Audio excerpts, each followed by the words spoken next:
বন্ধুরা, আপনারা কি জানেন বাংলাদেশে কেন বারবার ভূমিকম্প হচ্ছে, কোথা থেকে এর উৎপত্তি, আর বড় ভূমিকম্পের আগে আমরা কিভাবে প্রস্তুত হতে পারি সেটাই দেখতে পারবেন আজকের এই ভিডিওতে। তো চলুন ভিডিওটি শুরু থেকে শুরু করা যাক।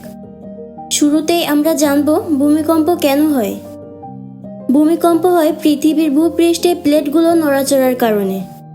পৃথিবীকে কয়েকটি বড় টেকটনিক প্লেট ঘিরে রেখেছে। যখন এই প্লেটগুলো একে অপরের সাথে ধাক্কা খায়, দূরে সরে যায় অথবা পাশ দিয়ে ঘষা খায়, তখন প্রচণ্ড চাপ তৈরি হয়। এই চাপে একসময় প্লেট ভেঙে বা সরে গিয়ে শক্তি নির্গত হয়, আর তখনই ঘটে ভূমিকম্প। তবে বাংলাদেশে কেন এই ভূমিকম্প বাড়ছে, চলুন জেনে নেওয়া যাক। বাংলাদেশ তিনটি বড় প্লেটের সংযোগস্থলের কাছে অবস্থিত: ইন্ডিয়ান প্লেট, ইউরেশিয়ান প্লেট ও বার্মা প্লেট। এই প্লেটগুলো একে অপরের দিকে ধাক্কা দিচ্ছে বহু বছর ধরে। চাপ জমতে জমতে ঝুঁকি অনেকটা বেড়ে গেছে। বিশেষজ্ঞদের মতে ঢাকা, চট্টগ্রাম, সিলেট এই তিনটি অঞ্চল সবচেয়ে বেশি ঝুঁকিপূর্ণ, কারণ এই অঞ্চলগুলোতে ভবনের মান যাচাই করা হয়নি। ঘন বসতি সহ পুরানো দুর্বল ভবন অনেক। গত শুক্রবার সকাল 10টা 38 মিনিটে 5.7 মাত্রার ভূমিকম্পের উৎপত্তি স্থল ছিল ঢাকা থেকে 13 কিলোমিটার দূরে নরসিংদীর মাধবরীতে। স্থায়িত্ব ছিল 26 সেকেন্ড। এ ঘটনায় সারা দেশে প্রাণ হারিয়েছে মোট 10 জন এবং আহত 6 শতাধিকেরও বেশি। এছাড়া ঢাকার বহু ভবনে ফাটল, কোথাও কোথাও হেলে পড়ার ঘটনাও ঘটে। এরপর গতকাল শনিবার 10টা 36 মিনিট 12 সেকেন্ডে আরও একটি মৃদু ভূমিকম্প হয়। এটির উৎপত্তিস্থল ছিল নরসিংদীর পলাশে। মাত্রা ছিল 3.3। একই দিন শনিবার সন্ধ্যায় পরপর দুটি ভূমিকম্প হয়। এর মধ্যে সন্ধ্যা 6টা 6 মিনিট 4 সেকেন্ডে 3.4 মাত্রার একটি ভূমিকম্প হয়। এটি উৎপত্তিস্থল ছিল রাজধানীর বাড্ডায়। এর 1 সেকেন্ড পর সন্ধ্যা 6টা 6 মিনিট 5 সেকেন্ডে দ্বিতীয়বার ভূমিকম্প হয়। এটি উৎপত্তিস্থল ছিল নরসিংদীতে। মাত্রা ছিল 4.3। এখন আপনাদেরকে জানাতে চলেছি কিছু বিপজ্জনক বার্তা, তবে ভেঙে পড়ার কোনো কারণ নাই।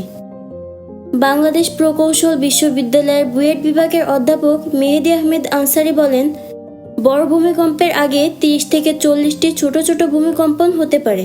একই স্থানে বারবার কম্পন হলে বুঝতে হবে সামনে বড় ধরনের বিপদের আশঙ্কা আছে।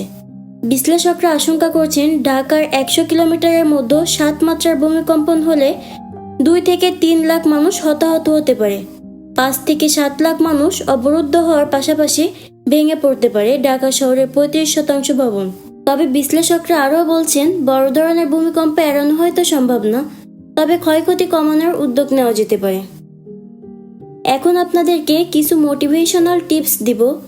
এই টিপসগুলোই হতে পারে কোনো একজন মানুষের বেঁচে থাকার অবলম্বন। কম্পন শুরু হলে যে ভুলগুলো প্রাণঘাতী হতে পারে: প্রথমত, সিঁড়ির দিকে দৌড়ানো যাবে না, কারণ স্ট্রাকচারাল রিসার্চ অনুযায়ী নিচের তলা ধসে পড়লে উপরের তলা সরাসরি সিঁড়ির ওপর পড়ে। দ্বিতীয়ত, বারান্দায় যাওয়া যাবে না, কারণ বারান্দায় রেলিং ভূমিকম্পে একাধিক দিক থেকে চাপ পড়ে যায়, যা সহজে ভেঙে নিচে পড়ে যেতে পারে। তৃতীয়ত, লিফট ব্যবহার করা যাবে না, কারণ কম্পনে লিফট জ্যাম, দড়ি ছিঁড়ে যাওয়া, মাঝপথে আটকে পড়া সবচেয়ে ঝুঁকিপূর্ণ পরিস্থিতি তৈরি করে। বাঁচার সবচেয়ে নির্ভরযোগ্য উপায়: প্রথমত, বেডরুমে যদি আপনি থাকেন তাহলে খাটের নিচে ঢুকে মাথা ঘাড় ঢেকে রাখুন। খাট ভেঙে পড়লেও ভেতরে লাইফ ট্রায়াঙ্গেল তৈরি হয়, যা আপনার জন্য নিরাপদ। দ্বিতীয়ত, ড্রয়িং অথবা ডাইনিং মজবুত টেবিলের নিচে আশ্রয় নিন। কাঁচ, জানালা, বড় ফ্রেম, শোকেস থেকে দূরে থাকুন।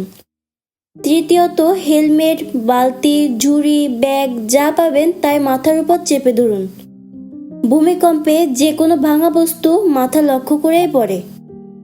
এসবের কোনো কিছু যদি আপনি না পান তাহলে দেয়ালের কোণে বসে মাথা ও ঘাড় ঢেকে রাখুন। ভবন ধসে পড়লেও সাধারণত কোণার অংশ চাপে ভাঙে না।